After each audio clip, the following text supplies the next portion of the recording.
Shalom saudara pemirsa yang saya kasihi di dalam Yesus. Senang sekali pada hari ini kita dapat bertemu kembali di dalam siaran penyegaran rohani bersama saya Pendeta Nofri Fatah. Saudara pendengar yang saya kasihi di dalam Yesus, mungkin dari beberapa pendengar yang pada saat ini sedang mendengarkan firman Tuhan ini, ada yang lagi dalam pergumulan, dalam masalah besar, di dalam tantangan-tantangan hidup, yang lagi di dalam masalah sakit, masalah dosa.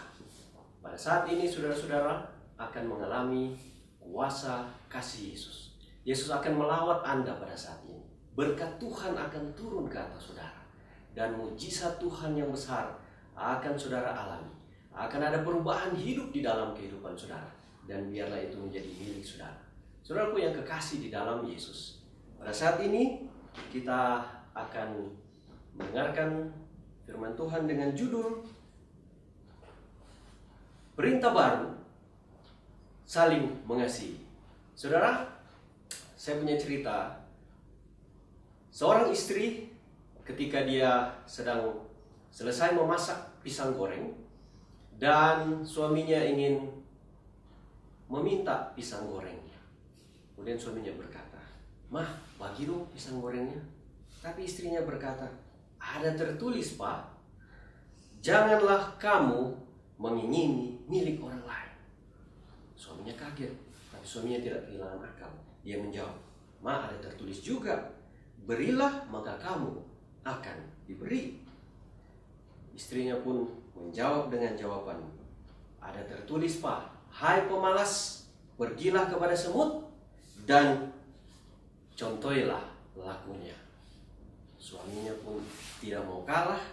Dia katakan, "Ada tertulis, Ma, kasihilah sesamamu manusia." Akhirnya istrinya dengan terpaksa mengambil pisang goreng, satu pisang, dan memberikan kepada suaminya. Tapi dengan satu kata terakhir, "Nih, pergilah dan jangan berbuat dosa lagi."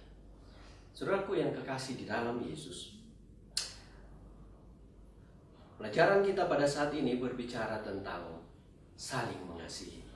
Dan perikop yang saya ambil tercatat di dalam Yohanes pasal yang ke-13 ayat yang ke-31 sampai ayat yang ke-35. Saya ingin bacakan. Demikian firman Tuhan berkata, "Sesudah Yudas pergi, berkatalah Yesus, sekarang anak manusia dipermuliakan dan Allah dipermuliakan di dalam dia.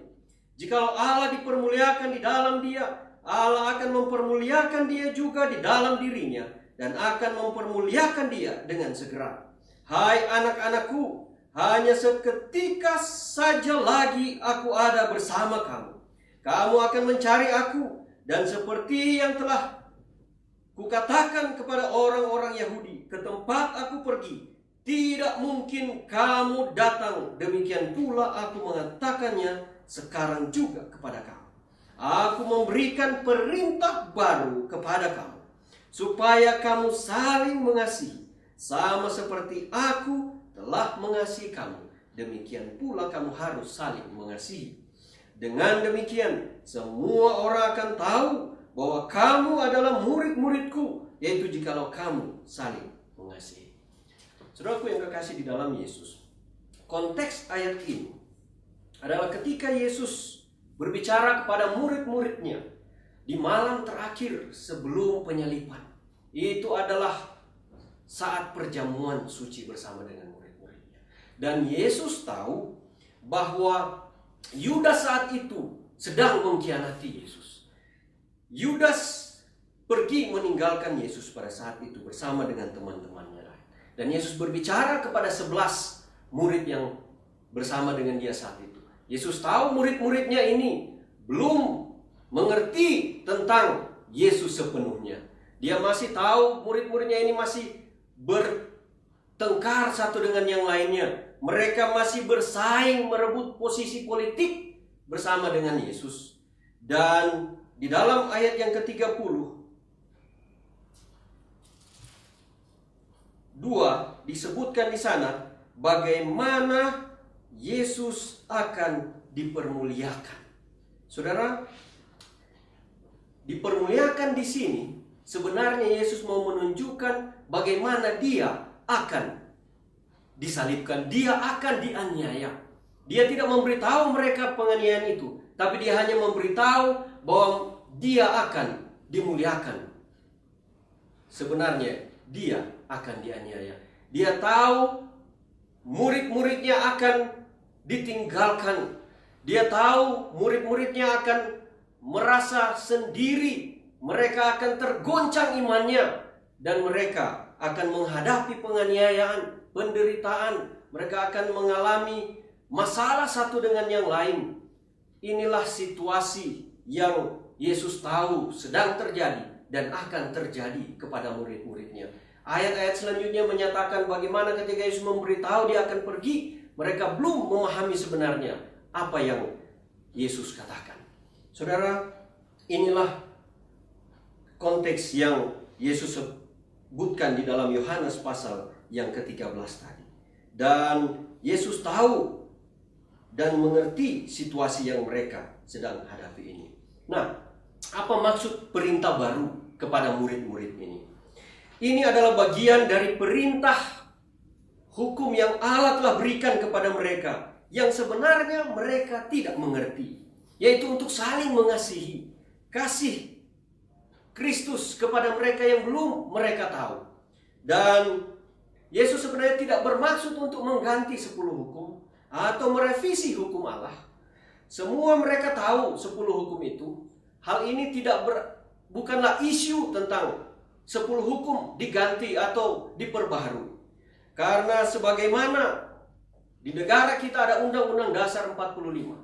Dan tidak ada seorang pun yang boleh menggantikan Undang-Undang Dasar. Jika ada seorang yang ingin merubahnya, maka segenap anak bangsa ini akan melawan orang tersebut. Demikian juga 10 hukum ini bukanlah menjadi isu bagi mereka. Tetapi ketika Yesus memberitahukan perintah baru untuk saling mengasihi, itu seperti peraturan pemerintah yang memberitahu kepada mereka hal yang belum mereka ketahui dari Undang-Undang Dasar ini. Jadi ayat ini adalah bagian baru atau pemahaman baru dari hukum Allah yang mereka tidak tahu, yaitu untuk saling mengasihi dan bagaimana mereka mengenal kasih Allah di dalam hidup mereka. Saudaraku yang kekasih di dalam Yesus Kristus, ketika Yesus memberitahu kepada mereka bagaimana saling mengasihi itu, sebenarnya mereka sudah melihat apa yang Yesus sudah lakukan kepada orang-orang di waktu Yesus hidup bersama dengan mereka, kurang lebih 3,5 tahun.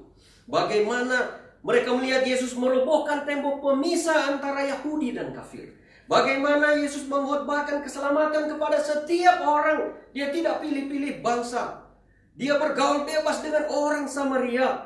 Dia meniadakan kebiasaan-kebiasaan Yahudi yang merendahkan, yang meremehkan orang yang non-Yahudi. Dia tidur di rumah-rumah orang yang dianggap najis, dianggap kafir. Dan dia makan sehidangan dengan orang-orang ini. Dan dia mengajar firman Tuhan di rumah-rumah mereka, di tempat mereka tidur. Dia bergaul dengan orang-orang pemabuk sekalipun. Mereka telah melihat apa yang telah Yesus lakukan. Dan Yesus ingin mengajarkan kepada murid-murid di mana di dalam kerajaan Allah, saudara-saudara, bahwa garis pemisah di antara manusia itu tidak ada.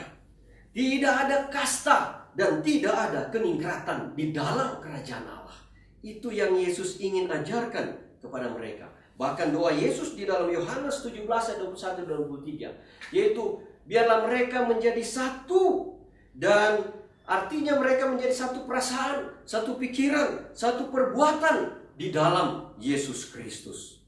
Saudara, Yesus ingin mereka untuk saling mengasihi dan mengerti kasih Yesus kepada mereka, supaya mereka boleh menjadi murid-murid yang dikenal orang, sehingga banyak orang boleh datang kepada Yesus. Dan ketika Yesus memberitahukan bagaimana kasih Allah kepada manusia, ketika dia mati, ketika mereka orang-orang Yahudi ini menangkap Yesus saat itu, ketika mereka menganiaya dia, menendang, mencambuk, memukul, meludahi, menghina Yesus. Bahkan tubuh Yesus katanya tidak bisa dikenal lagi, wajahnya hancur oleh karena pukulan dan cambukan dari orang-orang Yahudi itu. Dia harus memikul salib dosa seluruh umat manusia. Dia berjalan di Bukit Golgota, disaksikan oleh beberapa murid yang lain dari jauh. Mereka sambil bertanya-tanya dan bingung apa yang sedang terjadi. Tapi mereka menyaksikan apa yang Yesus buat ini bagi mereka dan bagi orang-orang yang ada di seluruh dunia. Dan pada waktu Yesus disalibkan, tangannya dipakukan dan kakinya dipakukan, begitu pedih dan sakit. Tetapi dia tidak melawan, karena dia sedang menanggung dosa seluruh dunia ini. Dia sedang menanggung dosa saudara dan saya. Dia sedang menanggung pergumulan saudara dan saya. Dia mengasihi dunia ini, dia mencintai dunia, dia mau mati untuk kita. Dan saudara-saudara, pada waktu murid-murid ini melihat apa yang Yesus telah buat, dia mati di kayu salib, dan dia dikuburkan, dia bangkit pada hari yang ketiga. Karena dia sudah katakan bahwa akulah kebangkitan dan hidup, dan dia buktikan kebangkitannya itu. Pada waktu dia bangkit, dan dia berjalan bertemu dengan murid-muridnya ini selama 40 hari. Akhirnya dia terangkat ke sorga. Sebelum dia terangkat ke sorga, bertemu dengan mereka di Galilea. Disitulah mereka dapat melihat betapa Allah yang mengasihi manusia. Bagaimana Yesus mencintai mereka. Sehingga dengan kematian Yesus dan dengan kasih Yesus kepada mereka ini, mereka sekarang baru mengerti betapa Allah sangat mengasihi mereka. Betapa Yesus kasihnya ini sungguh ajaib. Ada seorang yang coba menuliskan kasih Allah. Dia gambarkan demikian.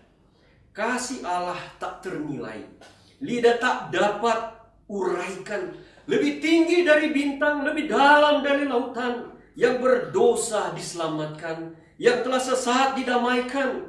Jikapun laut penuh tinta dan langit menjadi kertas, semua rumput menjadi pena, dan semua manusia jadi penulis, menuliskan kasih Tuhan, maka lautan tinta itu akan kering, dan langit tak dapat muatkan segenap kasih Tuhan.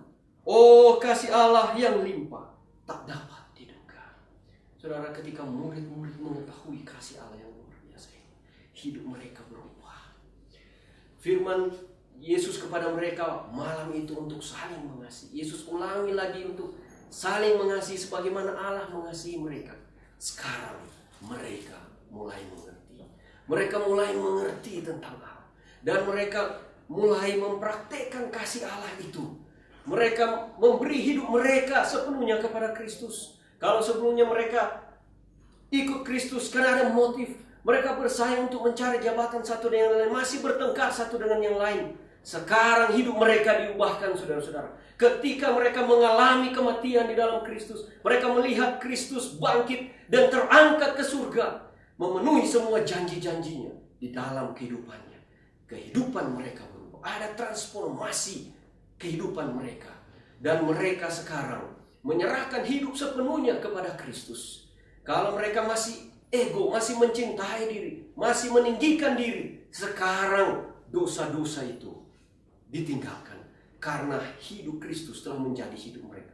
Mereka telah mati bersama-sama dengan Kristus. Mereka telah menerima Kristus, mengenal Kristus lebih dekat lagi. Oleh karena kasih Kristus yang mengubahkan murid-murid Kristus ini. Saudara, ketika mereka melihat apa yang telah Yesus lakukan dan menggenapi semua janji-janji Kristus, mereka mengingat kembali apa yang Yesus telah perintahkan kepada mereka untuk saling mengasihi. Bagaimana kasih yang harusnya mereka praktekkan di dalam hidup ini. Di dalam Matius 5 ayat 43 dan 44 ada perintah untuk mengasihi. Bisa dikatakan, kasihilah musuhmu dan berdoalah bagi mereka yang menganiaya kamu. Kalau sebelumnya mereka belum mengasihi orang yang lain, sekarang bahkan musuh pun mereka kasih, dan mereka mulai mempraktikkan mendoakan orang-orang yang lain. Dan ada perintah juga yang lain. Yesus kepada mereka dikatakan, tidak ada kasih yang lebih besar daripada kasih seorang yang mengorbankan nyawanya untuk sahabat-sahabatnya. Sekarang murid-murid ini rela mati, rela meninggalkan keinginan dunia ini demi untuk menyelamatkan orang yang lain. Dan saudara-saudara, di dalam Matius 25 ayat 40, Yesus juga mengajarkan kepada murid-murid ini. Dia berkata, aku berkata kepadamu, sesungguhnya segala sesuatu yang kamu lakukan untuk seorang dari saudaraku yang paling hina ini, kamu telah melakukannya untuk aku. Dan apa yang Yesus katakan? Bagaimana kita memperlakukan orang yang hina? Siapa orang yang hina? Mereka tanyakan. Yesus katakan, ketika aku lapar, kamu memberi aku makan. Saudara, zaman itu dan zaman sekarang juga banyak orang mungkin detik ini tidak tahu harus makan apa, tidak tahu harus bagaimana mau memperpanjang hidup besok. Tapi di lain sisi banyak orang yang makan sampai berlebih-lebihan, sampai sudah tidak tahu bagaimana mau menghabiskan makanan, bahkan tidak peduli dengan orang yang ada di sekitar mereka. Bahkan ada orang yang berkata kalau dia kaya, bahkan mereka berpikir bagaimana mau makan orang, atau istilah lain, kira-kira siapa yang kita mau makan hari ini. Di dalam kehidupan usaha mereka banyak orang yang lapar di sekitar kita. Yesus katakan, ketika engkau memberi mereka makan, orang yang lapar ini, engkau sedang melayani aku. Yesus katakan juga, ketika aku haus, engkau memberi aku minum. Ketika engkau memberi aku tumpangan. Banyak orang yang tidak punya tempat tinggal saat ini. Dan banyak orang juga yang sudah tidak tahu mau tinggal di mana karena terlalu banyak rumahnya. Tuhan katakan, bagaimana mengasihi orang adalah menolong orang-orang yang berkekurangan itu. Tidak punya tempat tinggal mungkin, yang punya kelebihan, menolong orang-orang yang berkekurangan seperti ini. Ketika aku tidak telanjang, engkau memberi aku pakaian. Ketika aku sakit, engkau melawat aku. Dan ketika aku dipenjara, engkau mengunjungi aku. Saudara, betapa ajaib, luar biasa ajaran Yesus ini. Saudara tidak akan temukan di tempat yang lain. Bagaimana mengasihi musuh. Yesus katakan kalau hanya mengasihi saudara-saudara, orang jahat pun sama melakukan itu. Kalau hanya berbuat baik kepada orang yang baik, itu hal yang biasa. Tetapi ajaran Yesus membalikkan dunia ini, saudara. Mendoakan bahkan musuh, mengasihi musuh, bahkan mati demi sahabat, dan melayani orang-orang yang kekurangan, yang kita anggap buruk, hina. Itulah cara kita melayani Yesus, saling mengasihi. Saudara, ajaran Yesus juga yang lain dikatakan agar di dalam firman Tuhan dalam Matius 7 ayat 12, segala sesuatu yang kamu kehendaki supaya orang perbuat kepadamu, perbuatlah demikian juga kepada mereka. Inilah golden rule itu, hukum emas. Kalau Anda mau dilayani, Anda mau orang berbuat baik kepadamu, perbuatlah itu kepada orang lain. Dan dikatakan itulah isi seluruh hukum Taurat dan kitab para nabi. Jelas, tidak ada isu tentang hukum Taurat di sini atau perubahan. Yesus tidak pernah merubah hukum Taurat itu.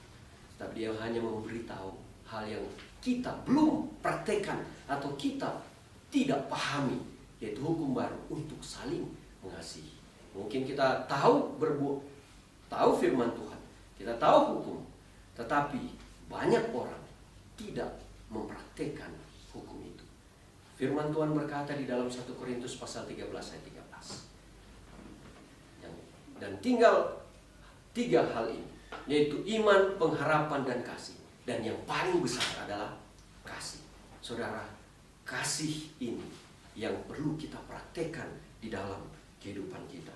Saudaraku yang kekasih di dalam Yesus, pada waktu murid-murid ini, mereka diubahkan oleh Kristus. Melihat apa yang telah Yesus korbankan di dalam hidupnya untuk menyelamatkan mereka. Mereka mulai mempraktekkan kasih Allah ini kepada orang lain. Saudara lihat di dalam buku Lukas pasal 24 ayat 53, Kisah pasal 1 ayat 14. Kisah 2 ayat 46. Bagaimana murid-murid ini dan cara hidup mereka dan umat-umat pada waktu itu. Saya ringkaskan. Mereka senantiasa berada di bait Allah. Mereka memuliakan Allah. Mereka bertekun sehati di dalam doa bersama-sama. Mereka gembira dan tulus hati. Selalu ada kata-kata bertekun sehati, berada di bait Allah, semakin dekat satu dengan yang lain. Kemudian cara hidup mereka di dalam Kisah 2 ayat 42 dan 44 berkata, mereka bertekun di dalam pengajaran rasul-rasul. Mereka sangat mencintai firman Tuhan di dalam persekutuan dan selalu berkumpul untuk memecahkan roti. Mereka saling membagi makanan. Mereka selalu saling menolong satu dengan yang lain. Mereka berdoa bersama-sama dan mereka bersatu. Segala kepunyaan mereka adalah kepunyaan bersama. Kalau dulu mereka hanya pikirkan diri sendiri, posisi jabatan dan ego masing-masing. Sekarang mereka rela menjual harta mereka dan membagikan kepada orang-orang yang membutuhkan. Dan selalu ada yang memuji Allah. Mereka disukai oleh semua orang. Dan tiap hari Tuhan menambah jumlah mereka. Inilah janji Tuhan kepada murid-murid. Jika engkau saling mengasihi dan mengetahui bagaimana Allah mengasihi kamu, maka mereka akan diberkati di dalam sukacita, di dalam kasih, di dalam menolong orang lain, di dalam persatuan, dan mereka ditambahkan jiwa-jiwa datang ke dalam perkumpulan mereka.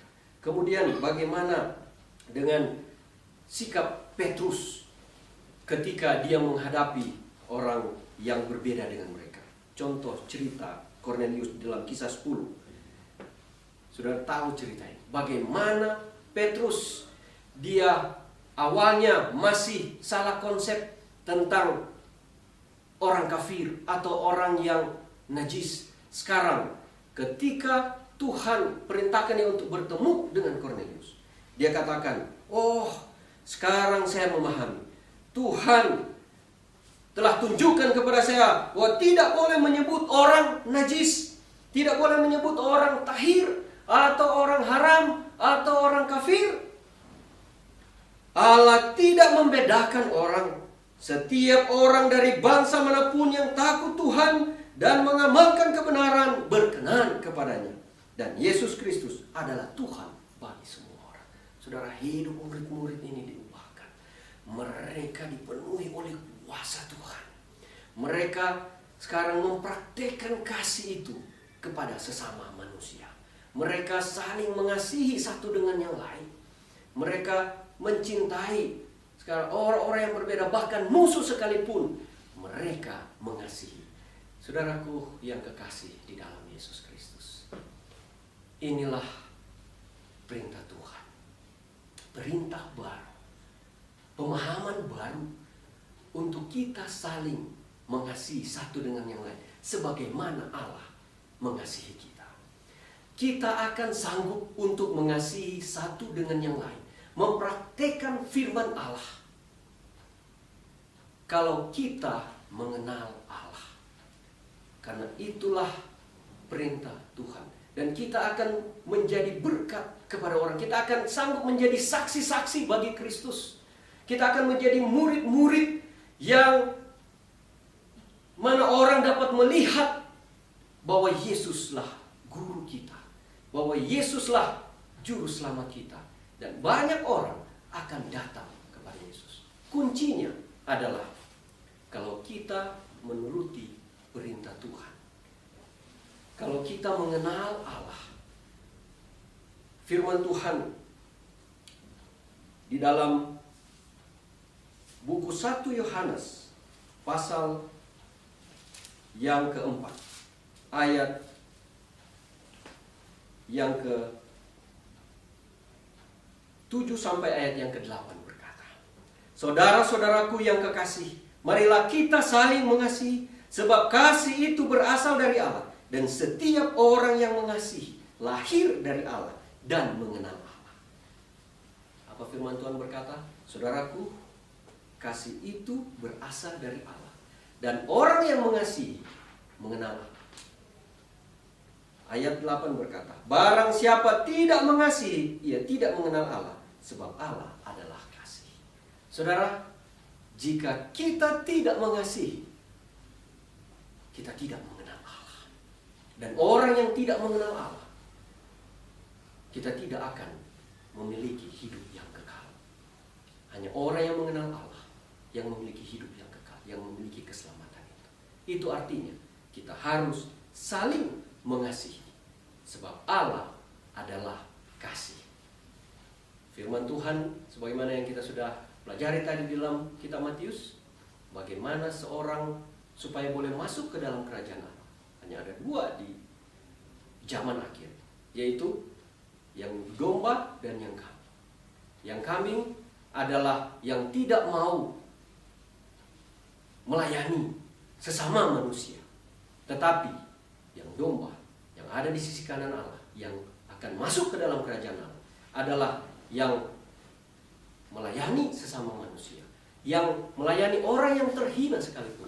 Dan itulah tanda bahwa dia adalah mengenal Allah, pewaris kerajaan sorga. Dan yang tidak mengasihi, tidak mempraktekkan ini, kasih Allah, saling mengasihi kepada manusia, akan dibinasakan. Saudaraku, biarlah firman ini akan memberi kepada kita kekuatan, kehidupan yang baru di dalam Kristus. Sebagaimana Tuhan katakan perintah baru, marilah kita hidup baru di dalam Kristus, yaitu mempraktekkan kasih kepada sesama manusia, saling mengasihi. Kuncinya adalah kasih, mengenal Allah, mengenal Yesus terlebih dahulu sebagai juru selamat yang telah mati dan berkorban bagi hidup saudara. Maka Anda akan sanggup mengasihi orang yang lain. Kiranya Tuhan memberkati. Amin. Saya ingin berdoa bagi saudara yang mau mengasihi Tuhan. Mari kita berdoa. Tuhan, Bapa kami yang di sorga, Allah yang baik, terima kasih untuk firman yang sudah kami dengar. Bagaimana perintah baru untuk murid-murid dan untuk kami, supaya kami boleh mengasihi sesama manusia, dan kami mengenal Allah yang telah mengasihi kami, yang telah mati berkorban bagi kami. Biar kami mempraktekkan firman-Nya, dan ketika Tuhan Yesus datang, kami boleh dikenal menjadi anak-anak Tuhan, murid-murid yang mengasihi sesama manusia, dan yang telah mengasihi Allah, mengasihi Tuhan Yesus Kristus Juru Selamat kami. Terima kasih untuk firman-Nya bagi kami.